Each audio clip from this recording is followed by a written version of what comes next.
欢迎收听11月23号的迦南之声，我是世谦牧师平安。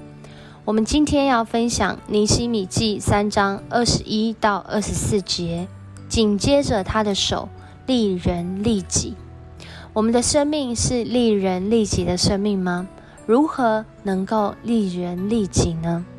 在今天我们需要有从上帝来的信心和爱心，那我们就要用这段经文来祷告哦。提摩太前书1章14节，我们的主赐给我格外的恩典，使我有信心和爱心，这是因跟基督耶稣连结而有的。我们相信主耶稣为我们死，为我们复活吗？我们相信上帝的心意，透过耶稣基督的救恩，当我们愿意连结的时候，我们就有这恩典，是能够有信心和爱心的能力吗？在今天，当我们看到这段经文，以色列人连同外族的人都愿意一起来响应，跟着尼希米一起建造城墙，恢复那原本损坏毁坏的城墙。甚至在这当中有许多的人，就是在今天经文当中所说到的人，他们愿意来让人的生命变得更丰富，不只是盖自己家门前的那一段，甚至他们为大祭司，为这个城里面的百姓，在他们能做的事上面增加他人的价值。就好像安德鲁·卡内基，美国钢铁大王，他自己所说的，任何人都无法变得富有，除非他能丰富别人的生命。他不是在酸那些富有的人，而是他自己就是富有的人，而他在这个富有当中发现，除非他能丰富别人的生命，不然他的富有其实毫无意义。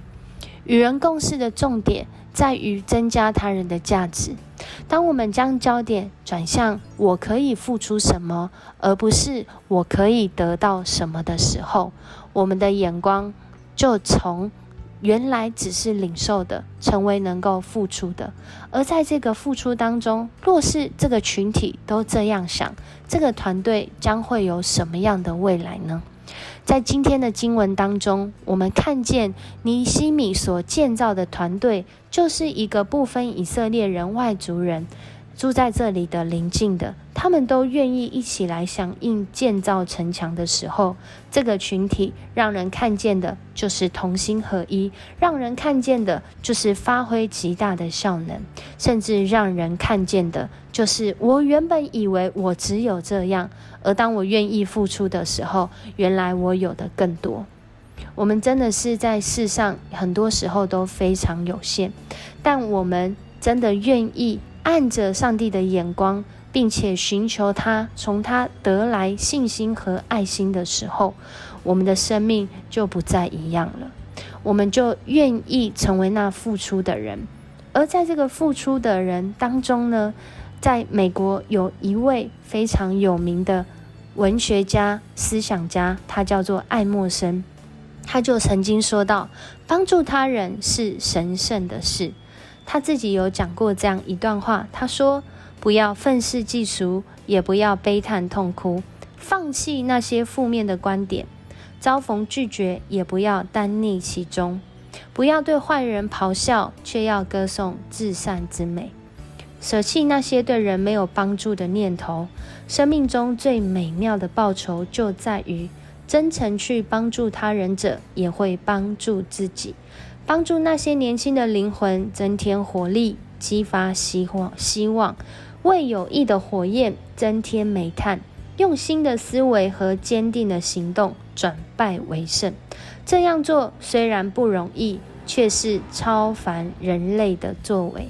他在歌颂帮助他人是一件多么神圣且美好的事。而这样的事情，其实从尼希米自己的生命就让我们看见，一个酒政如何成为一个建筑家，成为一个领袖，是在于他连接这位带领他，让他有信心、有爱心的上帝，并且他顺服，按着他的感动，并且他寻求人的帮助，他更是为人来加值。他自己去建造城墙，到底对他有什么好处呢？但是当他愿意投入，我相信大家都看到，不仅是让我们对他的看法停留在那属世上的成功，更是超越那属世的成功。我们看到他在属灵的生命也是一位领袖。求主帮助我们，在今天要开始的时候，我们要来思想，可以在群体中付出什么，让人经历丰盛的生命。这样的生命是我经历，你也经历，我们一起来经历哦。我们一起来祷告吧。主，我们感谢你，谢谢你爱我们，也让我们看到在今天的经文当中，这些人民，这些你所爱的儿女，他们愿意自己付出，并且加倍付出的时候，主啊，你更是纪念他们，不仅是让他们在这个经文上面被留下名字，主，你也在永恒当中纪念他们所付出的。主，我们感谢你，谢谢你，让我们透过这段经文再次来思想，